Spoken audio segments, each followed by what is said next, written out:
नमस्कार, आप इस वक्त हैं मेरे साथ न्यूज़ 9 नेटवर्क पर और आप यहां देखते हैं तमाम शहरों से छोटी और बड़ी खबरें। फिलहाल जो देश की स्थिति है बहुत ही दयनीय है। इस लॉकडाउन में अगर सबसे कोई ज्यादा परेशान है तो वो प्रवासी मजदूर है। सरकार की लाख व्यवस्थाओं के बाद भी हजारों किलोमीटर पैदल चलने को ये प्रवासी मजदूर मजबूर है, वो भी बिना खाए पिए। ऐसे में न्यूज़ 9 नेटवर्क यह निवेदन करता है आपसे कि इन प्रवासी मजदूरों की सहायता करें, हर उस वर्ग की सहायता करें जो इस लॉकडाउन में 2 वक्त की रोटी की व्यवस्था ना कर पा रहा है। अब रुक करते हैं इस खबर की ओर।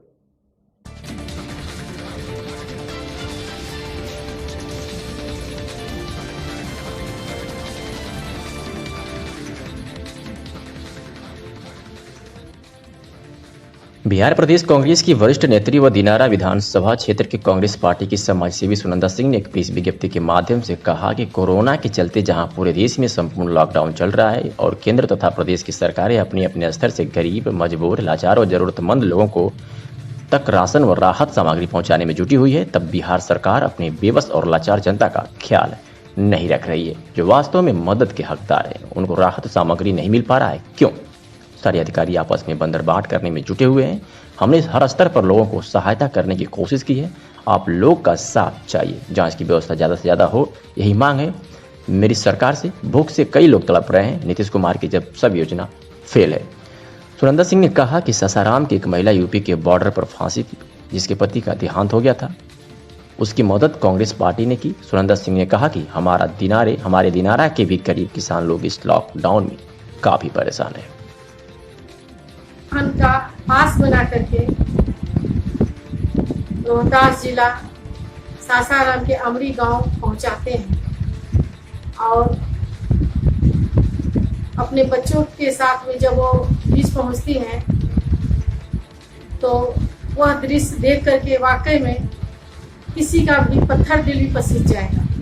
लेकिन मैं आज प्रधानमंत्री जी से यह पूछना चाहती हूँ कि क्या ये लॉकडाउन का कौन सा नियम है कि जो विवश है, बेचारा है, हमारे मजदूर, ऐसी घटनाएं कितनी हमारी सुनीता बहनों के साथ बीत गया, कितने हमारे श्रमिक भाइयों के साथ बीता, लेकिन हमारे प्रधानमंत्री जी का आंख नहीं खुला।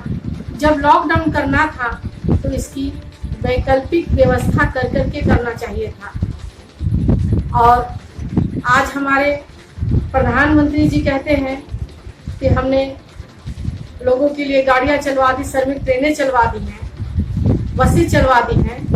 हम प्रधानमंत्री जी से और सुशासन बाबू से पूछना चाहते हैं कि इनकी क्या गलती है, इन श्रमिकों की क्या गलती है, कौन सा कसूर है कि इन्हें पैदल चलने पर मजबूर कर दिया गया है।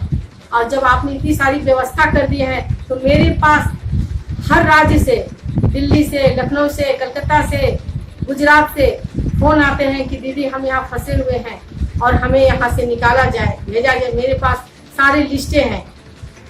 तो फिर ये ढाक के 3 बात क्या मतलब?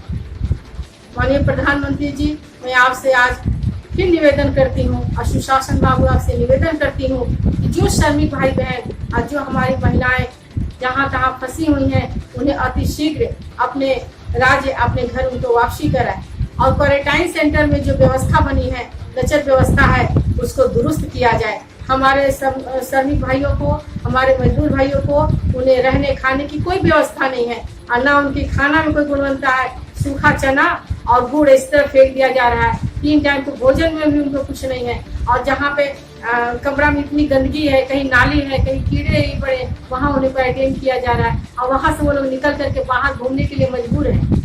माननीय प्रधानमंत्री जी, माननीय सुशासन बाबू और सभी से मैं ये प्रार्थना करती हूँ कि आप